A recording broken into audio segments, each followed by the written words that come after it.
We're working for the heavenly bodies of Yahweh Hashem Yahushai that they're going to give us. You know? Because this belongs to Israel. So let me go to Jeremiah 31 and 31, and I'll read that one. It says, "Behold, the days come, saith Yahweh, that I will make a new covenant with the house of Israel and with the house of Judah." All right? What's that new covenant? Aren't we supposed to be in a new covenant according to Christians? You know? Aren't we supposed to be in that new covenant? But it tells you that it's only for Israel and for Judah. It doesn't say spiritual Israel vocab. All right? It's talking about Israel and Judah, man. This is Isaiah chapter 2. If the wind would allow me. Isaiah chapter 2 and verse 3. And it reads, "And many people shall go and say, Come ye, and let us go up to the mountain of Yahweh, that the house of the Most High of Jacob, and he will teach us of his ways, and will walk in the paths. For out of Zion shall go forth the law and the words of Yahweh from Jerusalem." All right? Why? Because this promise isn't for the heathen. This promise is for the nation of Israel. All right?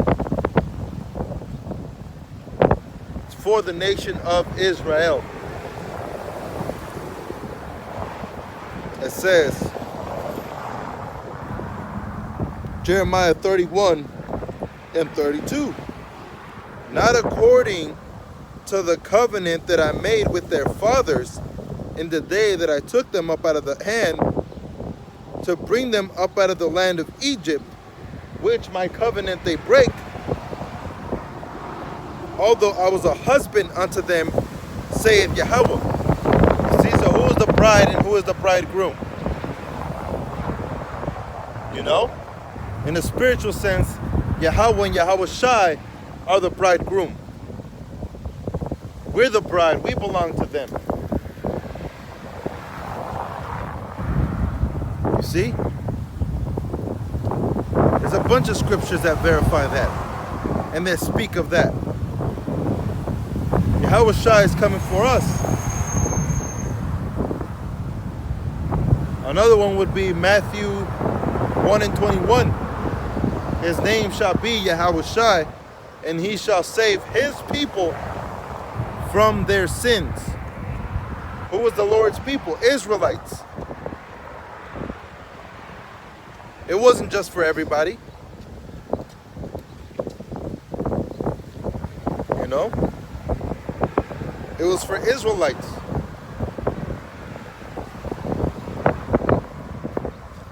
So it says, verse 33, "But this shall be the covenant that I will make with the house of Israel after those days, saith Yahweh.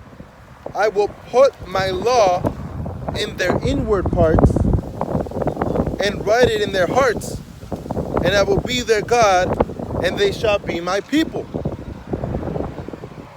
You see? That's what that new covenant is talking about, man.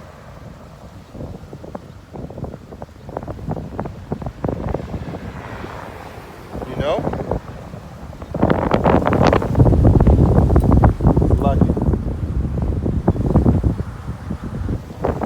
So when scripture says, all right, in 1 Timothy, just let me go to it.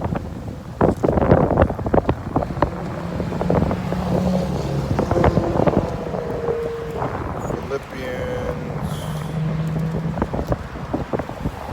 1 Thessalonians, Timothy chapter 1, 1 Timothy 1 and verse 8. 1 Timothy 1 and 8.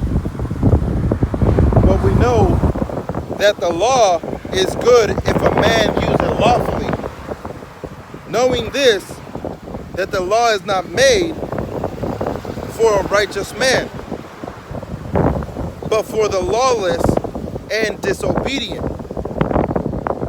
for the ungodly and for the sinners, for the unholy and profane, for murderers of fathers and murderers of mothers, for manslayers, for whoremongers, for them that defile themselves with mankind, for men stealers, for liars, for perverted persons, and for there be any other thing that is contrary to sound doctrine. All right? So that's one thing that they try to show. See, you don't have to keep the law anymore, because they're made for the unholy, for the unbelievers. But yet the apostles call themselves sinners. And what is sin? 1 John chapter 3, verse 4. All right? Sin is the transgression of the law.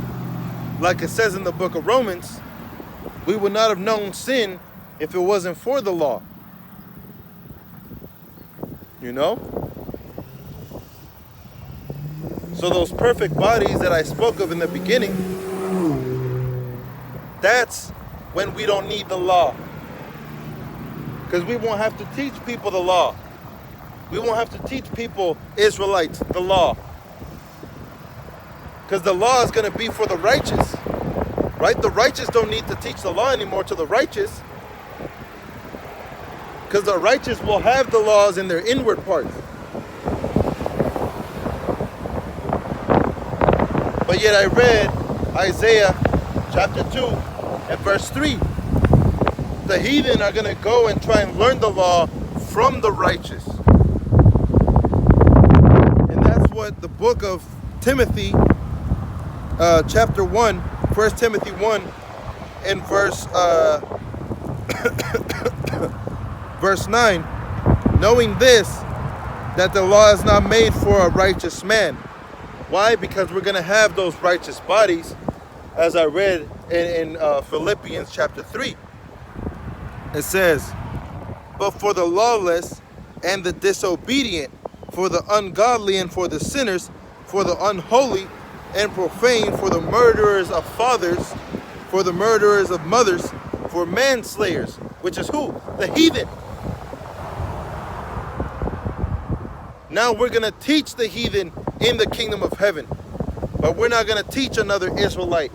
Learn ye the Lord. Learn ye Yahweh. Learn ye the word. It's not going to happen anymore in the kingdom of heaven. Why? Because we're going to be perfected. We're going to have perfect bodies. And those perfect bodies are going to bring forth perfect children. And those perfect children are going to bring forth perfect children. And those children are going to bring forth children. And all of Israel will dwell in safety alone. Perfect. You see? So it's not talking about you don't have to keep the law anymore. All right? Unless you're perfect. All right? And by perfect, I mean 100% keeping the law, statutes, and commandments, then you won't need the law. Because you're going to be the embodiment of the law. So you still have to keep the law, statutes, and commandments. You're not free to do as you please. You know? Because we're not perfect. And by us trying to keep the law, statutes, and commandments to the perfection is actually a more humble thing than what the Christians say. You don't need the law. Because we're saying we know we're not perfect. Because the law isn't meant for a righteous man, for a perfect man. Because like I said, he's going to be the embodiment of the law. You know? And no matter how good, a brother breaks this down, it's not going to stay in the head of a 2/3, man. But only the righteous will be edified. So let me see. I'll go back to Philippians 3:20. For our conversation is in heaven, from whence also we look for the Savior, Yahushua HaMashiach, who shall change our vile bodies, all right, our low-level bodies, these chains of darkness, who shall change our vile body, that it may be fashioned like unto his glorious body, which is what? The embodiment of the law. Yahushua, why was Yahushua perfect? Why was the Lord perfect, who the world ignorantly calls Jesus Christ? Why was he perfect? Did his hair make him perfect? Did his beard make him perfect? Maybe his lips, his eyes. What made him perfect? Because he was a righteous man.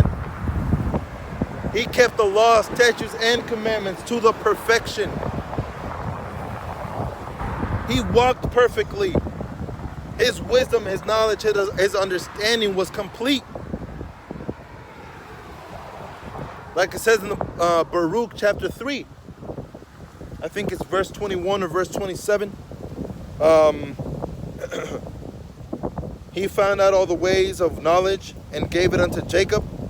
Later did he come down and converse with men. Talking about Yahushua. He is the ways of knowledge. He is the ways of light, of perfection. And he gave it unto Jacob, his servant.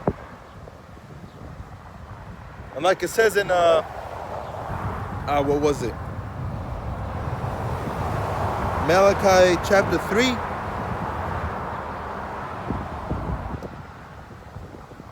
I believe it's Malachi chapter 3. Let me see. Jeremiah, Daniel, Obadiah. I don't think it was Malachi. It might have been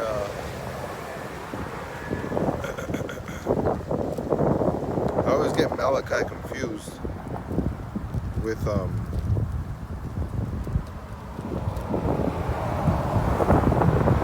other one.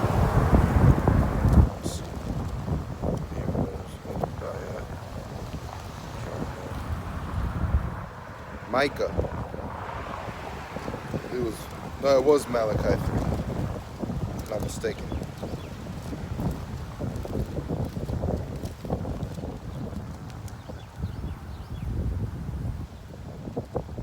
Yep. This is Malachi. I'm done with that one. Malachi chapter 3 and verse 6. For I am Yahweh, I change not. Therefore ye sons of Jacob are not consumed. And that's point blank period.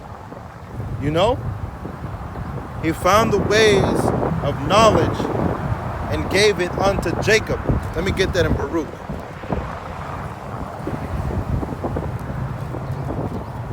Philippians, Baruch, Susanna, Maccabees, Solomon. Was it Ezra before?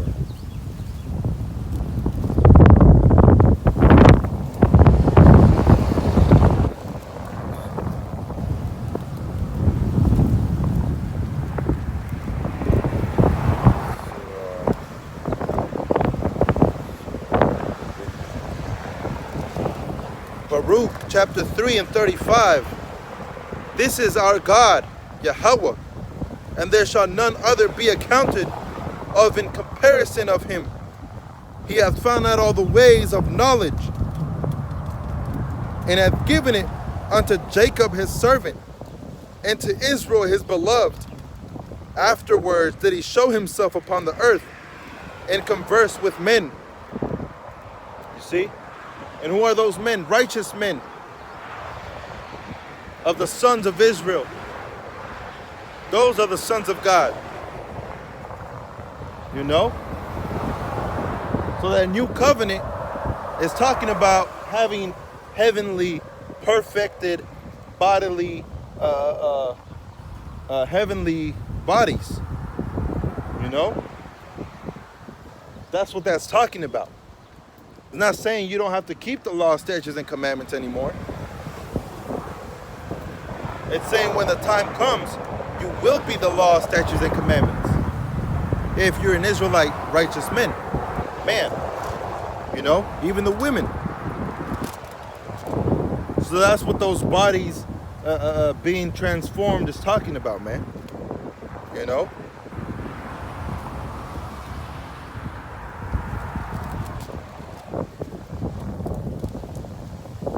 So let me read verse 21 again. Philippians 3 and 21. Who shall change our vile body? All right, low level. Why? Because we can't keep the law, statutes, and commandments to the perfection. We're sinners. You know? So that means we need the law. It says, who shall change our vile body, that it may be fashioned like unto his glorious body, according to the working whereby he is able even to subdue all things unto himself. All right? That's when we get spiritual gifts. That's when we have that revelation, you know, that knowledge, that wisdom, that understanding. And in that movie, what was it? Indiana Jones, the Ark of the Covenant, I believe it's called. All right? In the Ark of the Covenant, you have one of the women, she's a Russian, and she eventually beats Indiana Jones into getting all the knowledge.